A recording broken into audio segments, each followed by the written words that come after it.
Update tayo sa aming ampalaya na Mistisa Ipuan. 800 na puno. So ito na po yung nangyari. 66 days simula itong natanim. Sobrang bata pa po ito kung tutuusin. Pero tingnan nyo po yung nangyari. Unti-unti na silang namamatay. Hindi po tayo bawi dito mga idol. Hindi na lang namin ni-recover ito. Hindi na namin inabunuhan, hindi na namin inisprehan. Bibitawan na namin ito kahit lugi. Mas lalong lumaki lang yung gastos namin. Kasi napakahirap yung area na ito. Dahil sa panahon ngayon ay palaging umuulan. So, nung nakaraang araw, nung nakaraang linggo, lubog ito sa tubig. Sinubukan naming i-recover. So nag-spray kami dito, nag-abono. Lumaki lang yung gastos namin. Kasi hindi talaga siya nakabawi. So hindi pa rin tayo susuko mga idol, no? Magtatanim pa rin tayo. So kahit nalugi man tayo ngayon dito sa ampalaya, tuloy pa rin natin yung pag-garden natin. So mabuti na lang at mayroon din kaming tanim na upo na sinabay dito. So doon talagang kumita po kami doon sa upo. So tapusin ko lang ito sa pamimitas itong natira. Ito na yung huling harvest namin dito. So babalikan ko kayo mamaya pag natapos ako dito. So ito lang yung na-harvest natin sa ampalaya. And estimate ko dito ay nasa 15 kilos lahat, class A at saka class B. So ito na yung huling harvest natin. Ayan. Tapos yan, upo. So kanina lang yan na harvest namin. Yung iba sa upo ay na-deliver na kasi may umorder sa amin ng 10 kilo. Yan, pakita ko muna sa inyo yung upo namin. Yan, tuloy-tuloy pa rin yung pamumunga niya. Ayan siya. So, nasa 93 na puno ito. Yan, marami pa pong bunga. Ayan. So, dito kami medyo nakabawi-bawi sa nalugi namin sa ampalaya. Kasi dito maliit lang yung ginastos namin.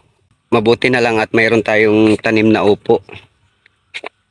Kasi kung wala, medyo malaki-laki yung malugi namin sa ampalaya. Ayan. So maganda talaga pag nagtanim tayo ng gulay ay kahit pa konti-konti basta maraming klase. Kasi pag natalo tayo sa isa, mayroon tayong pambawi. So yan, kawawa yung ampalaya namin. So 66 days, ganyan na po yung nangyari. So nandito na po yung listahan. Kinuha ko na lang po yung total lahat. Hindi ko na lang isa-isahin kung ano yung mga binibili namin para hindi na tayo humaba. So ang puhunan po natin ay 30,000 pesos. Ang total harvest po ay 625 kilo.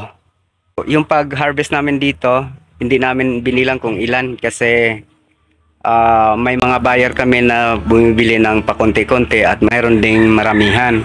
So tinotal ko na lang po yung kilo, kung ilang kilo lahat. Umabot siya ng 625 kilo. Sobrang baba lang po yung na-harvest namin. Kasi kung tutuusin sa 800 na puno, dapat umabot siya ng mga 3,000 to 4,000 kilos dapat. Pero sa amin 625 kilo lang. Tapos yung total na pinagbentahan ay umabot siya sa 21,150. Yung 625 kilo pala kasama na po yung class B nito. So class A at saka class B pinagsama na namin. Tapos yung halaga na 21,150 pinagsama ko na rin. yung Class A at saka Class B. Kaya kung i-divide natin yung 21,150 divide 625 kilo, pumapatak po siya na 34 pesos per kilo. Kasi ang kuha sa amin dito ng Class A, minsan 45 pesos, minsan 40 pesos. Sa Class B naman, minsan 20 pesos, minsan 25 pesos. So hindi pare-parehas. Kaya pinagsama ko na. Bali, ang lugi po namin ay 8,850 pesos. So hindi pa kasama yung labor doon. Libre lang naman kasi ang labor kasi kami lang gumagawa. Pero kung siguro kumuha pa kami ng mga tao para magtrabaho dito, mas malaki pa sana yung lugi namin.